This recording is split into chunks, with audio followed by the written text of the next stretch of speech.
الشيطان الرجيم بسم الله الرحمن الرحيم علم الانسان ما لم يعلم صدق اللہ العظیم۔ ہر ادارہ شروع میں چھوٹا ہوتا ہے لیکن کام بڑا ہوتا ہے۔ جب ہم کدو کا پیڑ لگاتے ہیں تو کتنا نرم اور کتنا نازک ہوتا ہے۔ جب آپ کھیت میں اسے روپتے ہیں تو کئی دن تک پانی ڈالتے رہتے ہیں، وہ سوکھتا رہتا ہے، مرجھاتا رہتا ہے، دیہاتی زبان میں مولاتا رہتا ہے، لیکن بار بار پانی دیتے رہتے تو پھر مولا کے مرجھا کے ہرا ہو جاتا ہے۔ پھر جب وہ تھوڑا سا تنے پہ اوپر اٹھتا ہے تو بیچارہ لڑکھڑا کے گرنے کے کگار پہ چلا جاتا ہے، لیکن آپ وہاں ایک سنٹھی گاڑ دیتے ہیں، ایک بتی گاڑ دیتے ہیں، ایک قمچی گاڑ دیتے ہیں، پھر وہ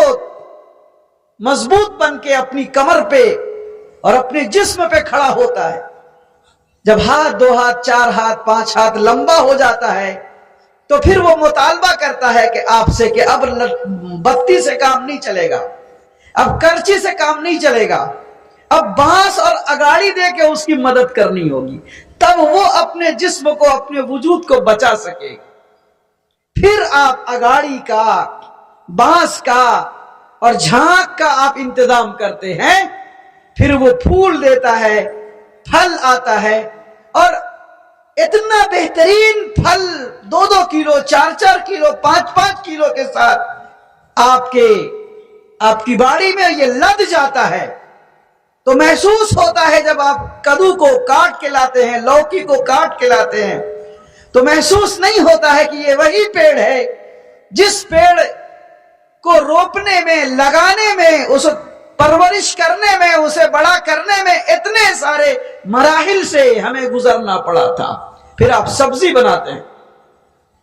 تو دوستو، بزرگوں اور بھائیوں، صفت الاسلام، یہ اسلام کا چبوترا، یہ ننھا سا پودا ہے، یہ ننھا سا پیڑ ہے جو بڑی محنت اور بڑی جانفشانی کے ساتھ مولانا عبدالحی مفتاحی نے آپ کے گاؤں میں اور اس خطے کے اندر، ہم لوگ آ رہے ہیں راستے سے، میں اور قاری امتیاز احمد صاحب، بھائی ماسٹر شمشاد صاحب، ہم لوگوں کو محسوس ہو رہا ہے کہ اس خطے میں جہاں آپ لوگ ہیں، یہاں چھوٹا ہی صحیح دینی ادارہ ضرور ہونا چاہیے، تعلیمی تربیتی ادارہ ہونا چاہیے۔ بنیادی دینی تعلیم و تربیت کے لیے بچوں کو قرآن سے، نورانی قاعدہ سے، اما پارا سے،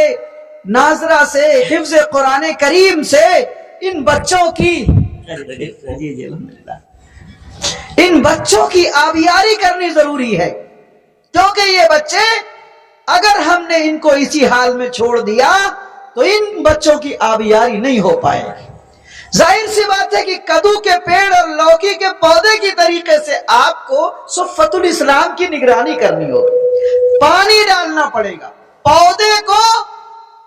کملانے سے اور پودے کو مرجھانے سے بچانے کے لیے ادارے کی تعمیر اور ترقی اور اس کے استحکام کے لیے یہاں جتنے بھی اہل ایمان ہیں سب کو اپنی کوشش کرنی پڑے گی،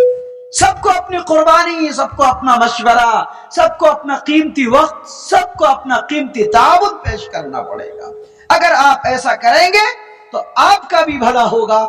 آپ کے بچوں کا، آپ کی نسلوں کا، آپ کی بیٹیوں کا، آپ کے بیٹوں کا، آپ کے سماج کا، آپ کے محلے کا، ساتھ میں آپ کی اس تعلیم اور تربیت کے ساتھ اور اس رحمت للعالمین جناب محمد رسول اللہ صلی اللہ علیہ وسلم کی تعلیم کی برکت سے آپ کے حلقے میں، گاؤں سماج میں جو برادران وطن ہیں، اس تک بھی نبی اکرم صلی اللہ علیہ وسلم کی سنت و شریعت کی دعوت کے اثرات پڑیں گے۔ دعوت کے اثرات کے لیے زبانی طور پہ بھی دعوت دیا جاتا ہے اور عملی کردار کے ساتھ بھی دعوت دی جاتی ہے۔ بڑی بدقسمتی کی بات یہ ہے کہ ہم اہل ایمان اور ہم اہل اسلام زبانی طور پہ تو بہت کچھ کہتے ہیں، لیکن ہمارا عمل اور کردار ایمان اور اسلام کے خلاف ایسا ہوتا ہے، لگتا ہے کہ ہم بھی